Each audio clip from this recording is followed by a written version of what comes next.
आहे की आपण सर्वजण आता सुरुवातीला आपल्याला कुराणचं पठण केलं. त्याच्यामध्ये अल्लाह, ईश्वर या सगळ्यांनी आपल्याला बनवलंय असं आपल्या सगळ्यांना धर्मामध्ये शिकवलं जातं.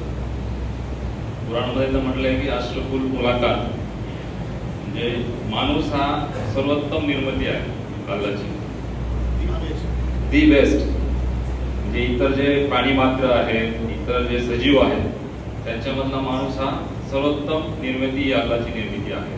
परंतु होतं काय की एखादा मेसेज व्हॉट्सअपवर येतो, त्याच्यावर रिॲक्शन दिली जाते आणि माहीत नसतं की आपल्याला तो मेसेज कोणी पाठवलाय, पाठवणाऱ्याचा उद्देश काय आहे, त्या मेसेजमध्ये म्हटलेलं काय. तर माझं एकच म्हणणं असेल आपल्या तरुण मंडळींना की कुठलीही गोष्ट रिॲक्ट करताना एकदा विचार करा. आपली जी प्रतिष्ठित, वयस्कर, पुढारी, वडीलधारी मंडळी आहेत त्यांना त्या बाबतीत विचारा आणि त्याच्यावर रिॲक्शन द्या. पोलीस विभागाकडून मी एकच सांगेन की कुठली घटना घडली, काही घडली, पोलीस विभाग हा कायदेशीर कारवाई करण्यासाठी नेहमी तत्पर असतो. परंतु विनाकारण त्या गोष्टीला वेगळं वळण देऊन समाजामध्ये कशी तेढ निर्माण होईल, भावाभावांमध्ये किंवा एरियामध्ये कशी भांडणं लागतील, याच्यासाठी भरपूर मंडळी प्रयत्न करत असतात. तर त्या प्रयत्नांना जर आपल्याला हाणून पाडायचं असेल तर आजचा जो प्रोग्राम आहे, असे प्रोग्राम आपल्याकडे आयोजित करणं, त्या माध्यमातून आपल्या तरुणांना योग्य ते शिक्षण देणं हे खूप गरजेचं आहे. शेवटी एकच सांगेल की जमात इस्लामीकडून जो हा उपक्रम राबवला गेला निश्चितच कौतुकास्पद आहे. आपण सर्वजण या ठिकाणी आला त्याबद्दल देखील आपलं अभिनंदन.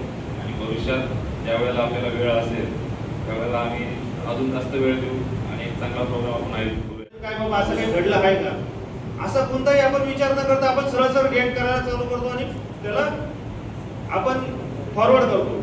तर फॉरवर्ड होता होता काय चुकीची मेसेज हे पसरली जातात आणि त्याच्यामुळे काय होतं की मनात तुझा भाव निर्माण होऊन जातो एखाद्या धर्माबद्दल किंवा समाजाबद्दल.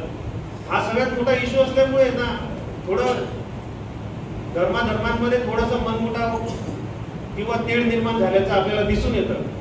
त्यामुळे कोणतीही गोष्ट फॉरवर्ड करताना किंवा कोणाला सांगताना आपण त्याचा थोडासा तरी अभ्यास केला पाहिजे. वो जातिवादी नहीं होती, कुछ राजकारणी जातिवादी होते हैं जो अपने मफाद के लिए लोगों को लड़ाते रहते हैं. पाटिल सर सही कह रहा हूं मैं? तो हमको समझने की जरूरत है. और जिस तरीके से जमात इस्लामी हिंद ने यहाँ स्टेज सजाया है और मस्जिद परिचय है, आप देख रहे हैं अल्हम्दुलिल्लाह बहुत खूबसूरत मस्जिद है. और मस्जिद के हर कोने की विजिट करवाइए जो आपके गेस्ट आए उनको, कि पता चले कि भाई मस्जिद में क्या होता है और किस तरीके से हम लोगों का रूटीन है, डेली रूटीन है. और जिस तरीके से आपने यहाँ मंच सजाया है, मैं ये कह के अपनी बात को खत्म करूंगा कि अच्छे बुरे की तुमको खबर दे के जाऊंगा, चेहरे को पढ़ने वाली नजर दे के जाऊंगा. यारो इस जमाने का मैं वो संतराश हूँ कि पत्थर को बोलने का हुनर दे के जाऊंगा. शुक्रिया. सर्वांच्या प्रती मंगल मैत्री ठेवणं अत्यंत गरजेचं आहे. आपला शेजारी आपला भक्षक नाही, आपला रक्षक आहे. एकमेकाचे सुखदुःख आपण जाणून घेतलं पाहिजे. अशा प्रसंगी अशा वेळेला हे फार महत्वाचं आहे. हे या ठिकाणी जे वादळ सुटलेलं आहे, या वादळाला समोर हे आपलं सर्वांचं कर्तव्य आहे. शुक्रिया अदा करता हूँ जमात इस्लाम का, जिन्होंने सभी धर्म के लोगों को यहाँ बुला के मार्गदर्शन कराया है, मार्गदर्शन लिए है. मुसलमान भाई देते हैं, सब लोगों को मालूम है कि कांटे फैलकर और गुरु नानक नगर का क्या संबंध है.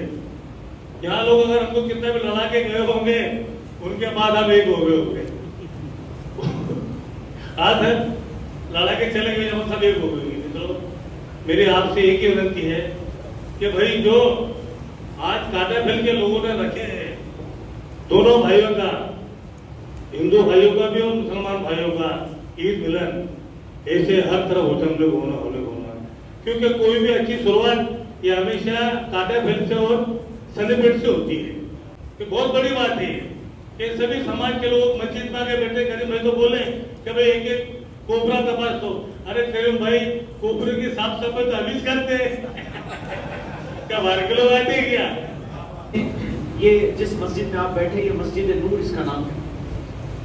हमने कोविड-19 में जब एक भाई दूसरे भाई से दूर भाग रहा था, कोई किसी के जनाजे को कंधा देने को तैयार नहीं था, उस वक्त हमने कलेक्टर साहब से परमिशन, स्पेशल परमिशन ली कि जो लोग कोविड के अफेक्टेड लोग हैं उनको सिलेंडर फ्री में डिस्ट्रीब्यूट कर रही थी जमात इस्लामी। हमने तकरीबन 250 सिलेंडर फ्री में लोगों को डिस्ट्रीब्यूट किया। हमारे साथियों को, लोगों के फोन आ रहे थे, तो आप देखिए कि रथ चौक से भी हमको फोन एक आया, हमारे एक हिंदू बहन हमको फोन कर रही है और उसने कहा कि मैंने ये जो मैसेज पढ़ा है कि मस्जिद नूर से जमात इस्लामी फ्री में डिस्ट्रीब्यूट कर रही है ऑक्सीजन सिलेंडर, तो क्या ये हमको भी मिलेगा? हमने कहा मुसलमानों से पहले आपको मिलेगा। वो आई और मुझे याद है एजाज भाई, इस कंपाउंड में खड़े रहकर उसने बहुत आंसू बहाए सर, उसकी आंखों से आंसू बह रहे थे और उसने कहा कि मेरा भाई भी यहाँ पर मौजूद नहीं है, लेकिन मैं अपने जमात इस्लामी के सभासद को मैं अपना भाई समझती हूँ और मुझे लगता है कि आज भाई का प्यार मुझे मस्जिद में मिल रहा है। मेरे भाइयों, ये जब संदेश आगे बढ़ता है और एक दूसरे के लोग निकट आते हैं, मस्जिद लोगों की ये भावनाएं हैं कि मस्जिद मुसलमानों का एक धर्मशाला है, ये कहना चाहिए कि धर्म स्थल है, ये पवित्र कुरान मुसलमानों के लिए। लेकिन इस्लाम ने कभी लोगों को बाइफरकेट नहीं किया, कभी तकसीम नहीं किया। आप देख रहे हैं कि अभी जो शिवचरण साहब ने बात कही, बहुत अच्छी बात की है।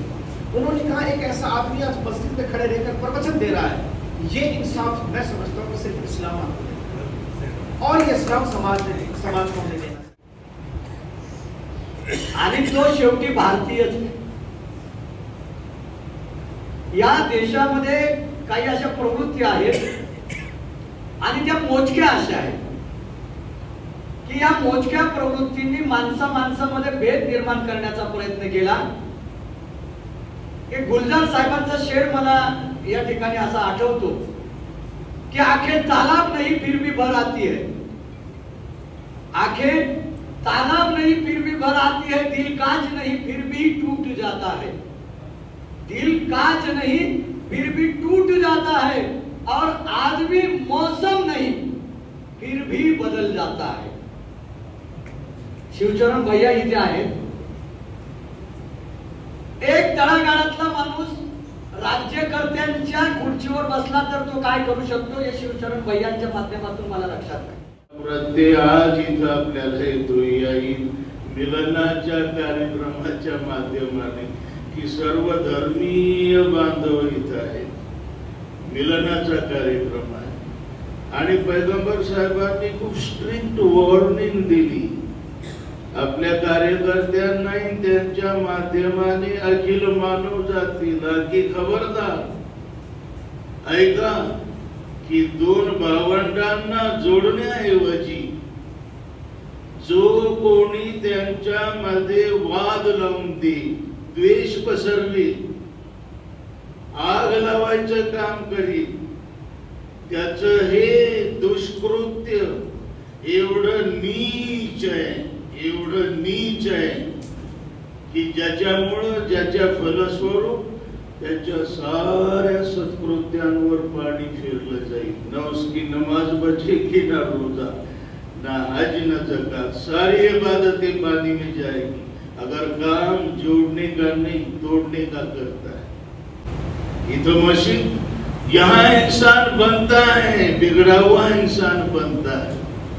ज्वलंत उदाहरण आहे त्याचं पैगंबरांचं ते चरित्र आणि ते कार्य। माझी विनंती आहे सारे गुरुजींनी लिहिलेलं इस्लामी संस्कृती पुस्तक वाचा, पैगंबरांचं चरित्र आहे ते। असो मस्जिद जी आहे ना, खरं मस्जिद ही याच्याकरता आहे, माणसं जोडण्याकरता आहे, माणसाला माणूस बनवण्याकरता आहे आणि आज त्याची नितांत गरज आहे। आज गरज है अपने देशाला, साऱ्या जगाला। इन्ना खलकनाकुम, हमने निर्माण किया है तुमको।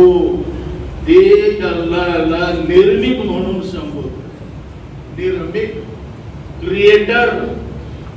तुम्ही निर्मिती आहात आणि तो निर्माता है, निर्मिक है। इंसान ये तो निर्मिती है और चांद और सूरज और सितारे ये सारा जग निर्मिती है, निर्माता तो है। अभी निर्माण के लिए तुम्हारा सर्वान। मैं सभी यहाँ पर आए हुए जितने हमारे मेहमान हैं इस कार्यक्रम में उपस्थित हुए हैं, सारे कारपोरेटर्स, माजी और सभी हमारे हिंदू मुस्लिम भाई और ख़ास करके हमारे जो प्रमुख पौने हैं, बंदे जी हैं और तमाम हमारे ऑफिसर्स और सद्भावना मंच के तमाम पदाधिकारी और आप सबका मैं जमात-ए-इस्लामी जलगांव की तरफ से बहुत शुक्रिया अदा करता हूँ और अल्लाह रब्बुल इज़्ज़त का भी शुक्रिया अदा करता हूँ कि उसने ये प्रोग्राम को हमको कामयाबी से हमकनार करने की जो है तौफीक दी और इसको अंजाम तक पहुँचाया। शुक्रिया। और तमाम लोग उनको फॉलो करते हैं, नमाज पढ़ते हैं। हमारा जो पश्चिम की ओर में, चूंकि खाने काबा पश्चिम की ओर में है, इसलिए सारे लोग इस तरह खड़े रहते हैं।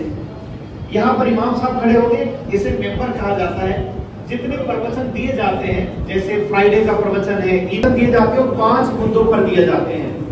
पहली चीज एकात्मता पर कहा जाता है। प्रवचन में सबसे पहली बात एकात्मता की होती है।